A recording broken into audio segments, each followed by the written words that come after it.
এই মুহূর্তের সবচেয়ে বড় খবর HD Live 24/7 এ। बड़ी खबर। Breaking news now on HD Live 24/7।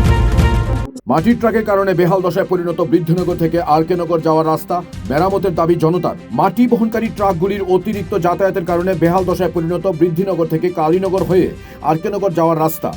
তথাপি মেরামতি নেই দীর্ঘদিন যাবৎ। মাটির ট্রাকগুলি দ্রুত গতিতে অতিরিক্ত মাটি বহন করে যাতায়াতের ফলে এই রাস্তাটি ভেঙে চৌচির হয়ে যায় এবং বেহাল দশায় পরিণত হয়, যার কারণে চরম ভোগান্তির শিকার হন সাধারণ পথ চলতি মানুষ। বিশেষ করে বর্ষার সময় বৃষ্টি বাদলের কারণে চরম দুর্ভোগের শিকার হন স্থানীয়রা। সংবাদ মাধ্যমের মুখোমুখি হয়ে এই বেহাল রাস্তাটি মেরামত করার দাবি জানান। পাশাপাশি মাটির ট্রাকগুলি এই এলাকা দিয়ে সাধারণ গতিতে এবং অতিরিক্ত মাটি বহন না করার জন্য প্রশাসনের নিকট ব্যবস্থা গ্রহণ করার আবেদন জানান সাধারণ মানুষ। এই রাস্তা কেন? এই রাস্তা তো অত তিক্ত আছে না? নবসমনি তো বিধিনগর টিপার গাড়ি চলে, কতগুলা গাড়ি, বড় বড় গাড়ি, লুট গাড়ি চলে, লাভার গাড়ি চলে, এই লেগালে এই রাস্তাটা খারাপ হইলো।